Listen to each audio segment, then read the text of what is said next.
Hare Krishna, Radhe Radhe. Welcome to your channels. आपका आपके channel में स्वागत है।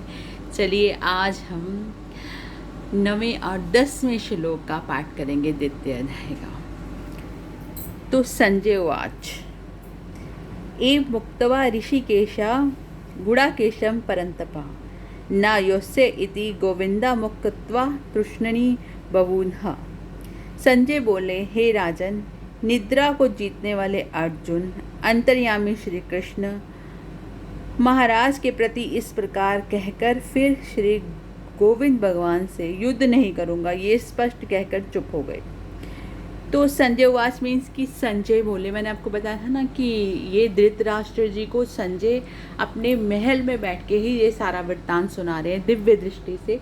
वेद व्यास जी ने उनको दिव्य दृष्टि दी थी। उनके सामने ऐसे चलता रहा था जैसे हम टीवी देख रहे हैं, तो उनको ऐसे युद्ध दिख रहा था। तो उन्होंने उनको बताया, धृतराष्ट्र जी को संजय जी ने बताया कि राजन, निद्रा को जी गुड़ाकेश एक नाम है एक अर्जुन जी का, क्योंकि वो निद्रा विजयी हो, वो निद्रा को जीतने वाले हैं। और उनके जो ऋषिकेशम कहते हैं, उनको जो उनके हाथ है ना घुटनों से भी लंबे हैं।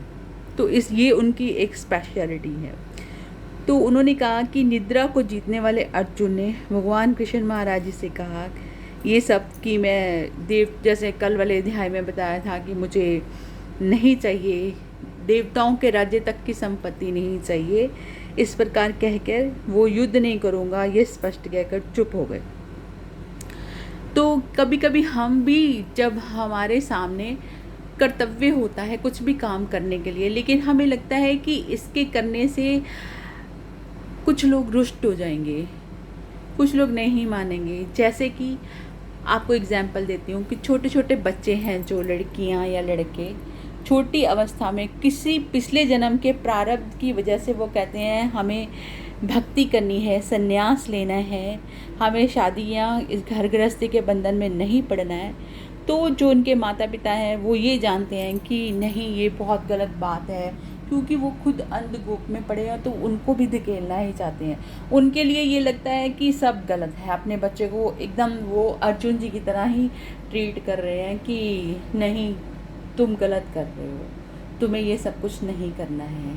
जैसे कि भगवान कहते हैं अर्जुन जी को आपको ये करना है, लेकिन अर्जुन जी कहते हैं कि मैं परेशान हूँ, मैं अपने उनको नहीं छोड़ सकता।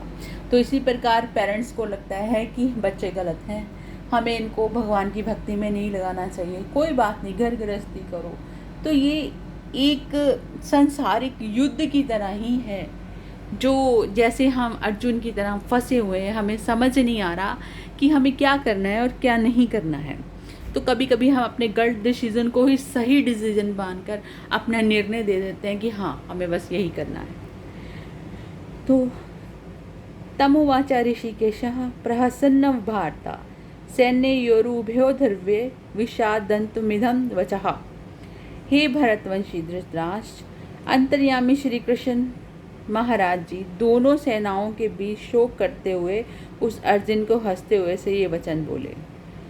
तो इसमें वो बता रहे हैं संजय जी धृतराष्ट्र को कि अंतर्यामी, जो मन की बात को जानने वाले हैं उनको अंतर्यामी बोलते हैं। श्री कृष्ण भगवान दोनों सेनाओं के बीच, क्योंकि अर्जुन ने बोला था ना कि मेरा युद्ध ऋषि ठाकुर दोनों सेनाओं पांडवों और कौरवों के बीच में ले जाओ। सेंटर में खड़ा है उनका रथ, बीच में ये सब करते हुए शोक युक्त हो गए, बहुत दुखी होकर अर्जुन जी बैठ गए और भगवान कृष्ण जी उनको देख के मुस्कुराने लगे और ये वचन बोले। तो जब हम कर्तव्य विमूढ़ होकर अपने कुछ डिसीजन ऐसे ले लेते हैं जिनका हमें लगता है कि ये हमारे लिए सही है, लेकिन जो बड़े लोग होते हैं, वो हमारे गुरु महाराज जी हैं, वो जो साधना पथ पे चले हुए हैं, वो जानते हैं कि इनके लिए ये सही है या ये गलत है। तो वो देख के हंसते हैं कि बच्चे को कुछ समझ तो है नहीं, लेकिन ये समझ रहा है कि मैं बहुत समझदार हूँ, इस वजह से वो मुस्कुराते हैं। तो यही कारण है कि हम अपने डिसीज़न को अपने गुरुओं पे छोड़ देना चाहिए कि वो हमसे ज़्यादा बेटर जानते हैं कि हमें क्या करना है। तो इस प्रकार ये हमारे 2 श्लोक आज के फिर से हो गए। तो नेक्स्ट फिर श्लोकों में कल मिलेंगे। प्लीज़ कमेंट कीजिएगा, मुझे अप्रिशिएट कीजिएगा, ज़रूरत है।